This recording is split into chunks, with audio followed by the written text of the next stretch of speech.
Brought to you by Mobil Corporation.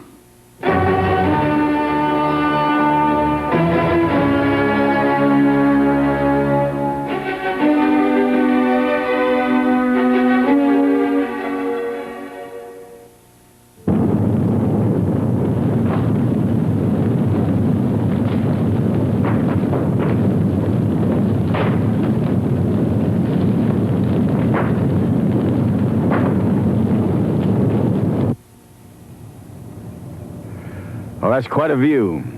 Across those mountains is the desert. Would you believe this whole Los Angeles region was desert at one time?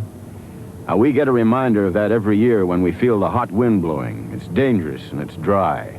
The climate and the scenery can take on a whole new meaning when the brush that covers the hillside is dry and when the Santa Ana wind blows.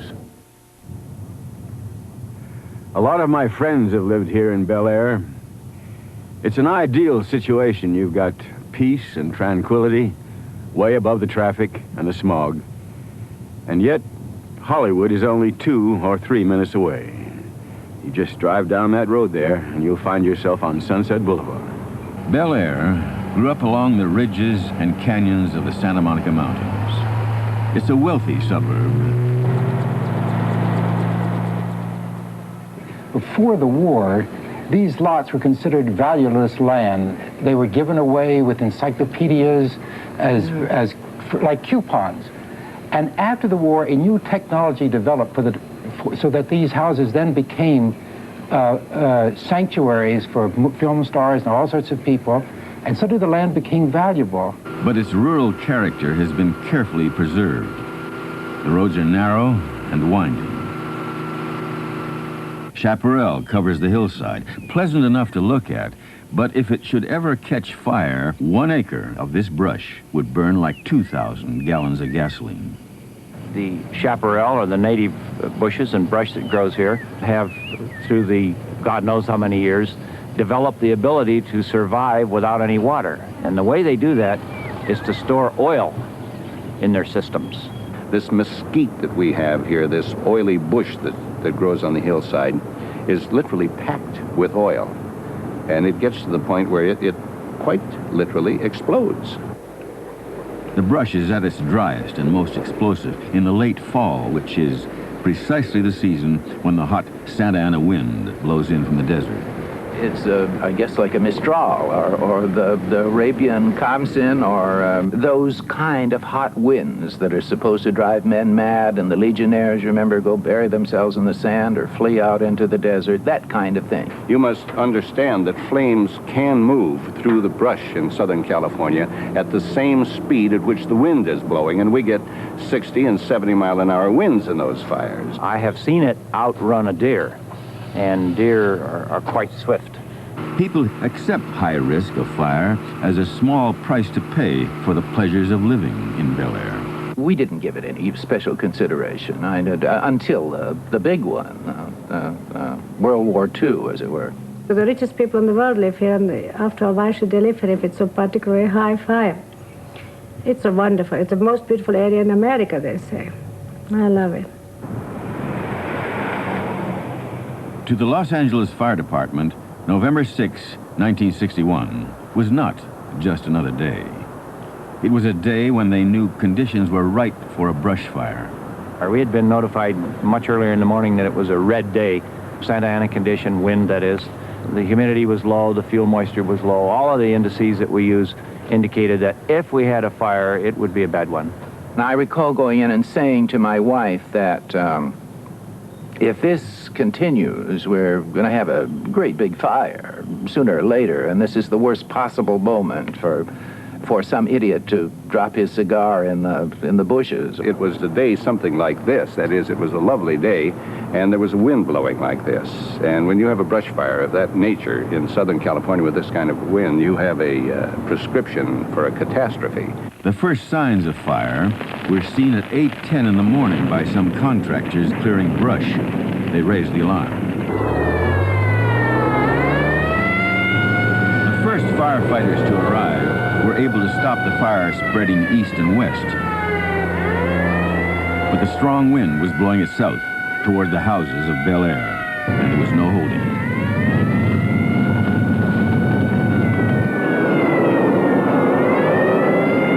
I looked out the office window, saw smoke in the distance, and I called my wife, Jenny, and hey, it's smoking up there. What gives? Something like that. And she didn't even know about it. My businessman called me and says, the whole Bel Air is burning. I said, well, what can I do about it? He says, nothing. The rap on the door when the fireman told me I had to leave was when I really panicked. Then I realized that this was serious. And your mind just blanks out completely. All you can think of is get out of here as fast as you can before you lose your life. And that's it, you run. I was one of the first reporters to go into the field. We could see the pall of smoke. We could smell it. It was low to the ground. It was as though a dark cloud had passed over the Southern California sky, and there were a lot of embers dropping out of the sky and into the street, and we began to see people coming down out of the hills. A major emergency was declared. All units and units from the neighboring counties rolled out to meet it. The houses in the path of the fire stood no chance. This was no longer simply a brush fire. It was a major house-to-house conflagration.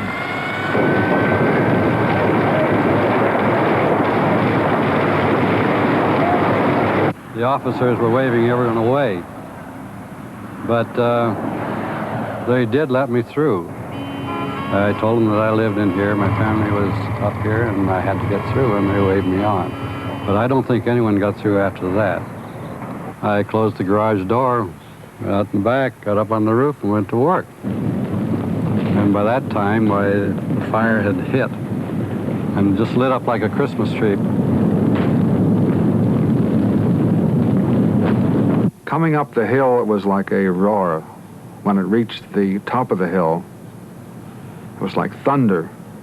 It was clapping. It was a sound almost too deep to put into words. I'd never heard anything like that before. It sounded almost maybe warlike.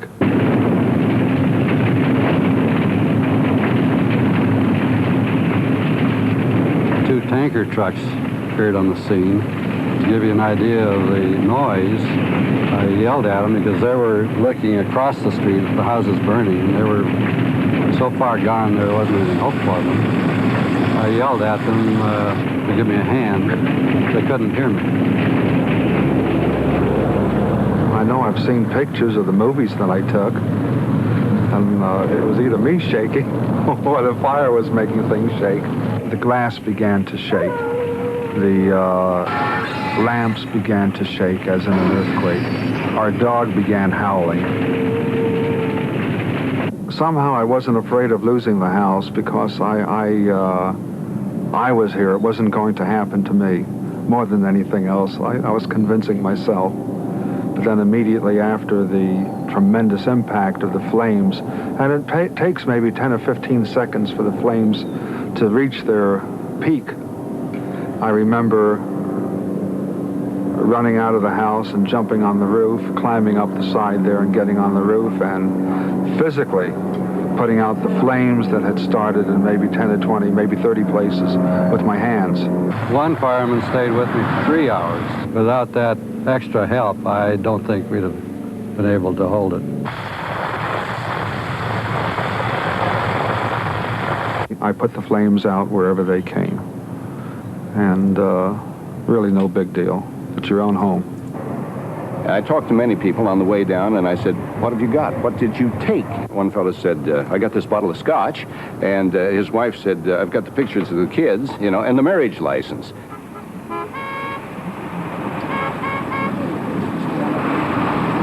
I had a new car that I bought not very long ago, and my wife's rather intelligently suggested that we take both cars, and I said, no, we must go together. I mean, that's matrimony. And I took the old car out and put it in the street, and we put our stuff in it, and the new car remained in the garage during the entire fire, of course.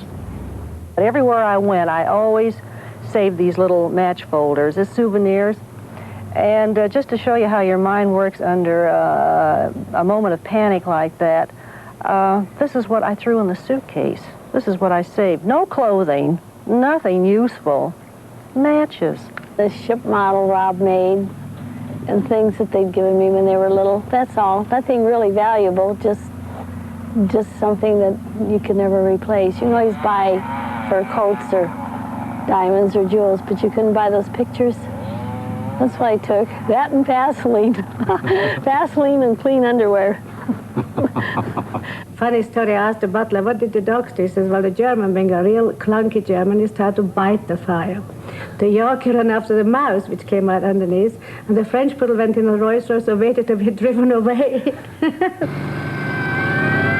firefighters now had to act defensively, get ahead of the fire, make a stand, knock it down, then move ahead again. That was the pattern, but conditions were against them. No one could have conceived that the fire would spread as far as it did, as rapidly as it did. We found ourselves chasing the fire rather than getting ahead of it and stopping it.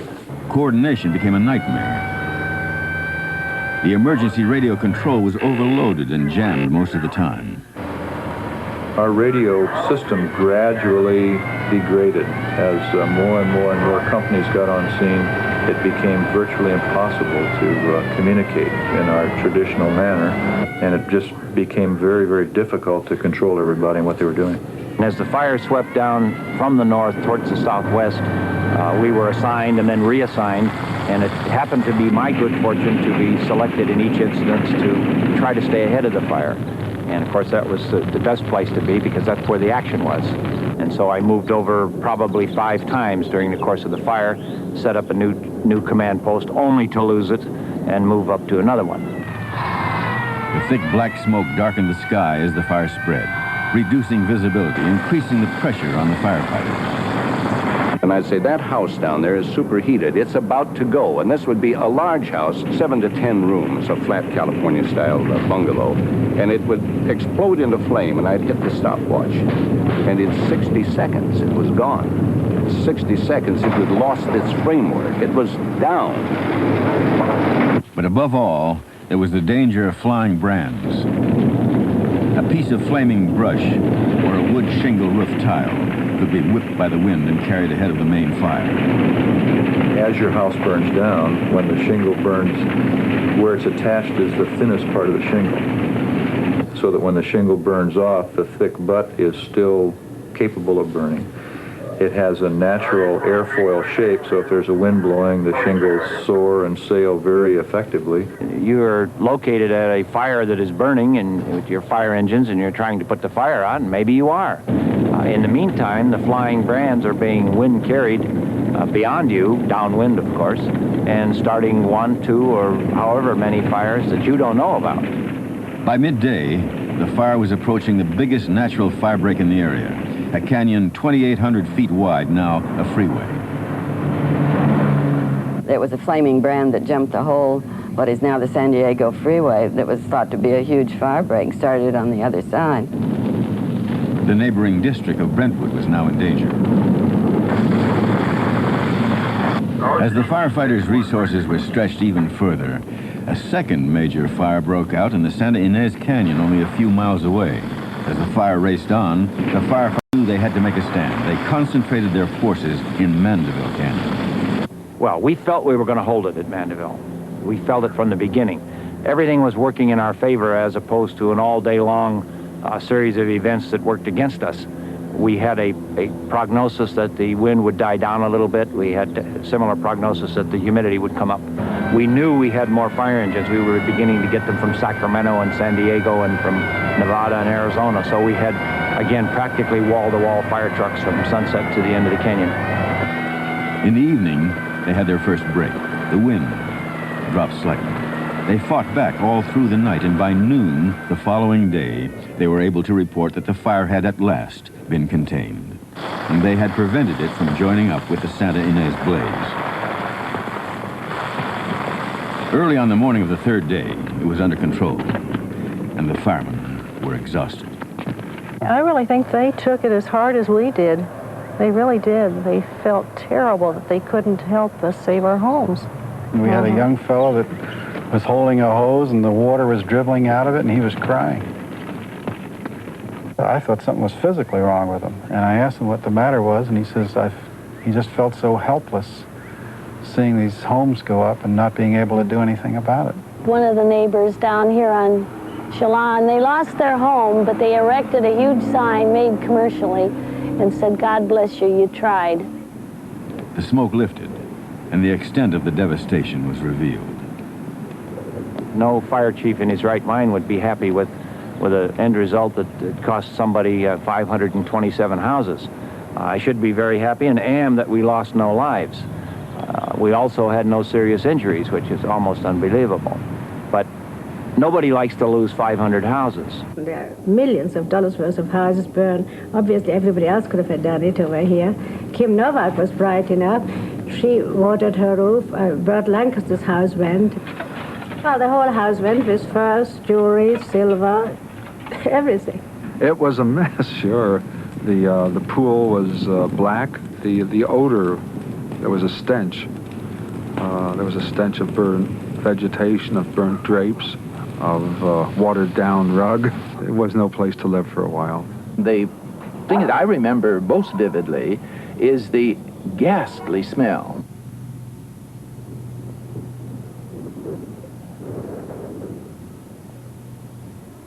Everything was lovely for about 500 yards, and I said, well, we're safe. And we turned around this bend, and it just looked like a bomb had hit.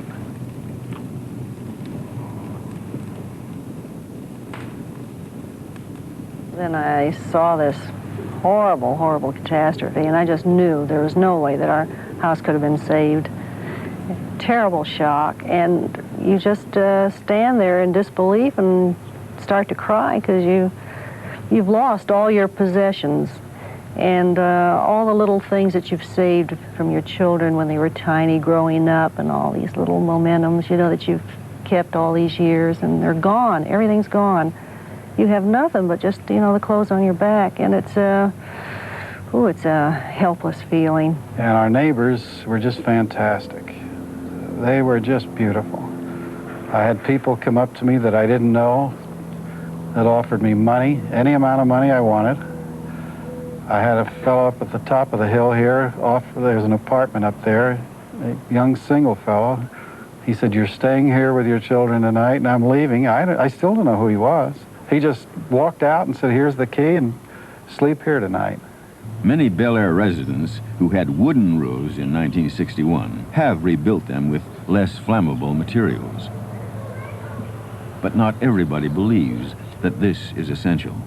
I saw houses that had rock roofs that literally exploded because the heat built up in the house. I haven't changed the roof. I'll save it again if necessary. At the time of the fire, the law required you to clear the brush to a distance of 30 feet from your house.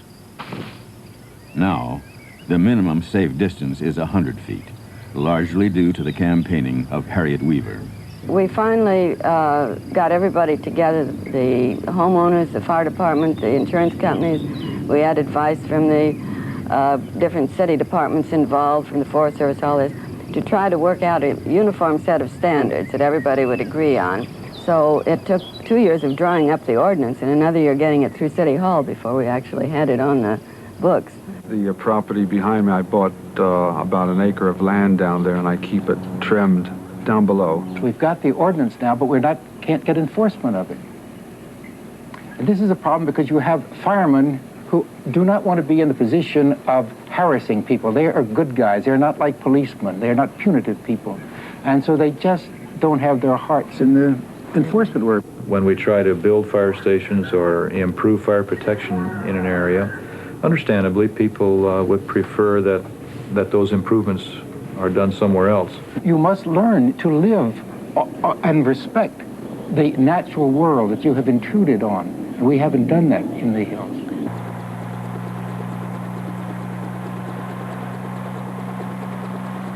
The family who lived in the house that stood here lost their home and everything they owned. The house is gone, but part of the garden is still here. And the streets look calm and confident. Yeah, I'm wondering if the '61 fire was a 1 in a million chance that couldn't happen again. Or could it be that someday when the Santa Ana's blowing and the brush is tinder dry, the whole story would be repeated? And would it be any different this time? They've told me, many fire officials over the years, that in a firestorm on the scale of Bel Air, that there's no way they can hope to really put that out. They have to simply try to save structures and wait until they get a break in the winds or something to keep the damage down, but there's no way they can really come in. There are not enough men and equipment in the western United States, I suppose, to really put one out if it were blazing on a long front. That's if a fire gets out of control. The approach of the Los Angeles Fire Department now is to prevent any fire, however small, from doing so. Prior to Bel Air, it was the policy to send out fire equipment to see what kind of a fire was burning. And they got there and they looked at it and they said, hey, we need help. And they would shout on the radio and say, send more trucks. They learned that you can't do it that way. What you have to do is assume it's a major conflagration and hit it with everything you have. So nowadays, if you say there's a brush fire up in the hills right in back here, they'll hit it with everything they have and stop it right now. In 1961, the Los Angeles Fire Department had 1 helicopter. Now they have 10, including several which are equipped to carry out water bombing drops.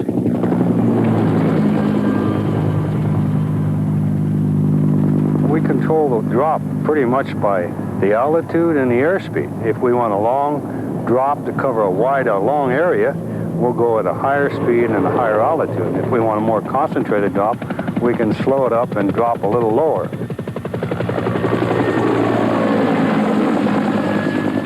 Now, there is a problem with the Big Bird, of course. If you get too low, you stir up the fire. The downwash will really start beating up the fire and spread it. So you have to be somewhere between there. But you can control it pretty well. But you know, helicopters are only a little part of it. It's sort of like the artillery in a war.